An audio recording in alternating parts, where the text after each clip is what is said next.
భద్రాద్రి కొత్తగూడెం జిల్లా చెర్ల పట్టణంలో జిల్లా ఎస్పీ ఓఎస్డీ ఆదేశాల మేరకు చెర్ల పోలీసులు సిఆర్పీఎఫ్ సిబ్బంది ఆధ్వర్యంలో సోమవారం సాయంత్రం ఫ్లాగ్ మార్చ్ నిర్వహించారు. రాష్ట్రంలో మే 13వ తేదీన జరగనున్న లోక్సభ ఎన్నికల నేపథ్యంలో ప్రజలు స్వేచ్ఛగా తమ ఓటు హక్కును వినియోగించుకోవాలని కోరారు. ప్రజాస్వామ్య పరిరక్షణ కోసం ఎటువంటి ప్రలోభాలకు లొంగకుండా, భయభ్రాంతులకు గురికాకుండా సమస్యాత్మక ప్రాంతాల్లోని ప్రజలు సైతం నిర్భయంగా ఓటింగ్లో పాల్గొనేలా ధైర్యం నింపేందుకు ఫ్లాగ్ మార్చ్ నిర్వహించడం జరిగిందని పేర్కొన్నారు. కార్యక్రమంలో ఎస్ఐలు టీవీఆర్ సూరి, నర్సిరెడ్డి, సిఆర్పీఎఫ్ సిబ్బంది పాల్గొన్నారు.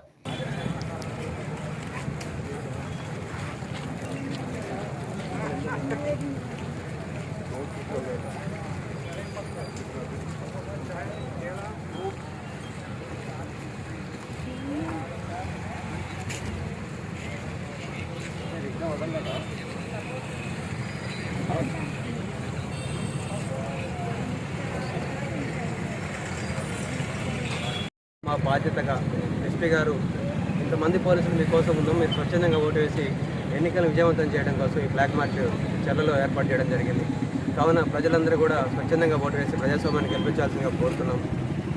ఎన్నికలు జరిగే ప్రతి చోట దాదాపు 300 మంది పోలీసులతో ఎన్నికలు బందోబస్తు నిర్వహించడం జరుగుతుంది. కాబట్టి ప్రజలు భయపడకుండా, ఎటువంటి ప్రలోభాలకు లోను కాకుండా మే 13న జరిగే ఎన్నికల్ని విజయవంతం చేయాలని పోలీసు తరఫున కోరుకుంటున్నాం. Thank you.